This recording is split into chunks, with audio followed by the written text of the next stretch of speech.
Chapitre 37. Il me serait impossible de peindre la succession des sentiments qui agitèrent le professeur Lindenbrock. La stupéfaction, l'incrédulité, et enfin la colère. Jamais je ne vis un homme si décontenancé d'abord, si irrité ensuite. Les fatigues de la traversée, les dangers courus, tout était à recommencer. Nous avions reculé au lieu de marcher en avant. Mais mon oncle reprit rapidement le dessus. Ah. La fatalité me joue de pareils tours, s'écria-t-il. Les éléments conspirent contre moi. L'air, le feu et l'eau combinent leurs efforts pour s'opposer à mon passage. Eh bien, l'on saura ce que peut ma volonté. Je ne céderai pas. Je ne reculerai pas d'une ligne, et nous verrons qui l'emportera de l'homme ou de la nature. Debout sur le rocher, irrité, menaçant, Otto Lindenbrock, pareil au farouche Ajax, semblait défier les dieux. Mais je jugeais à propos d'intervenir et de mettre un frein à cette fougue insensée. Écoutez-moi, lui dis-je d'un ton ferme. Il y a une limite à toute ambition ici-bas. Il ne faut pas lutter contre l'impossible. Nous sommes mal équipés pour un voyage sur mer. 500 lieues ne se font pas sur un mauvais assemblage de poutres avec une couverture pour voile, un bâton en guise de mât et contre les vents déchaînés.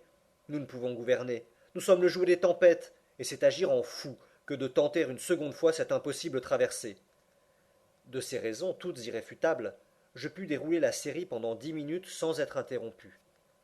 Mais cela vint uniquement de l'inattention du professeur, qui n'entendit pas un mot de mon argumentation. Au radeau s'écria-t-il. Telle fut sa réponse.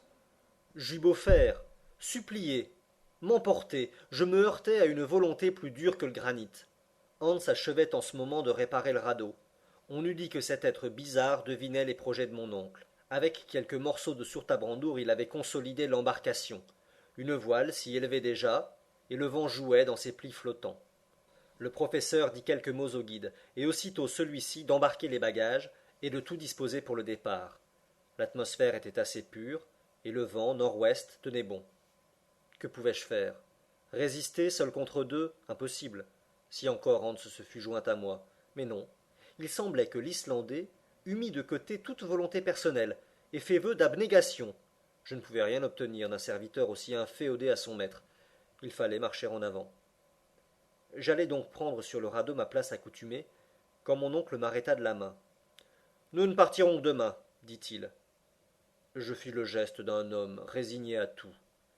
Je ne dois rien négliger, reprit-il, et puisque la fatalité m'a poussé sur cette partie de la côte, je ne la quitterai pas sans l'avoir reconnue.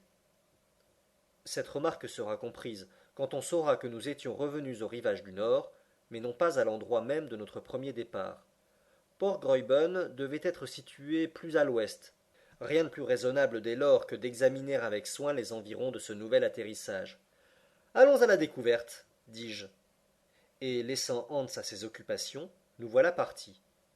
L'espace compris entre les relais de la mer et le pied des contreforts était fort large. On pouvait marcher une demi-heure avant d'arriver à la paroi des rochers. Nos pieds écrasaient d'innombrables coquillages de toutes formes et de toutes grandeurs, où vécurent les animaux des premières époques. J'apercevais aussi d'énormes carapaces, dont le diamètre dépassait souvent 15 pieds.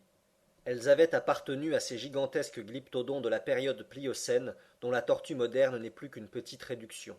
En outre, le sol était semé d'une grande quantité de débris pierreux, sortes de galets arrondis par la lame et rangés en lignes successives.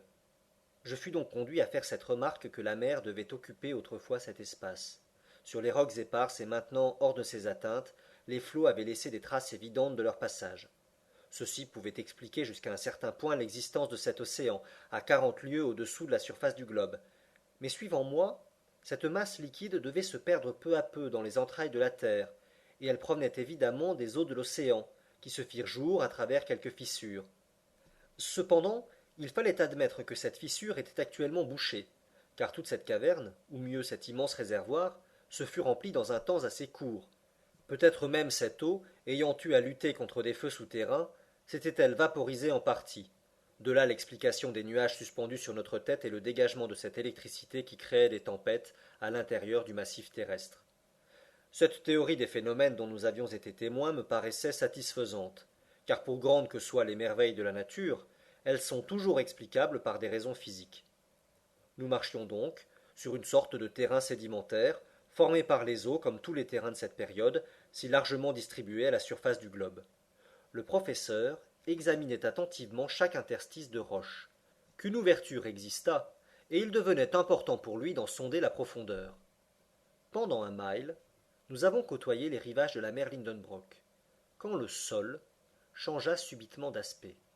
Il paraissait bouleversé, convulsionné par un exhaussement violent des couches inférieures.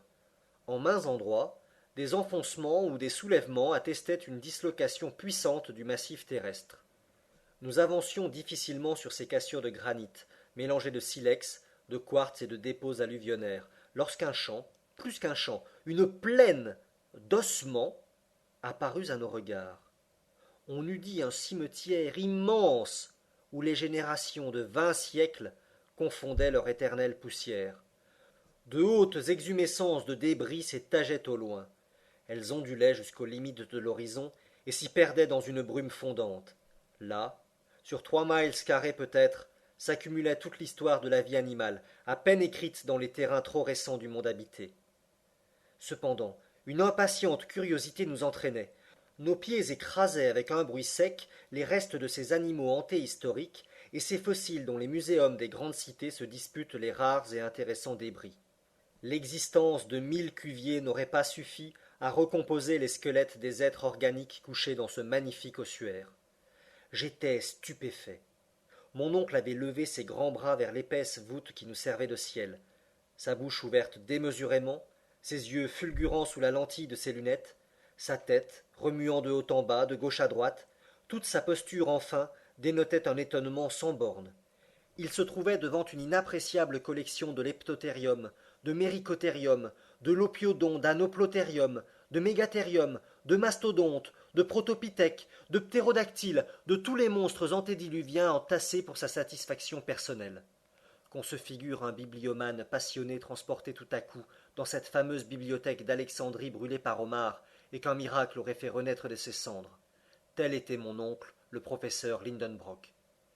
Mais ce fut un bien autre émerveillement, qu'en courant à travers cette poussière organique, il saisit un crâne dénudé et s'écria d'une voix frémissante. Axel. Axel. Une tête humaine. Une tête humaine. Mon oncle, répondis-je non moins stupéfait. Oui, neveu. Ah. Monsieur Milne Edwards. Ah, monsieur le quatrephage. Que n'êtes-vous là où je suis, moi, Otto Lindenbrock?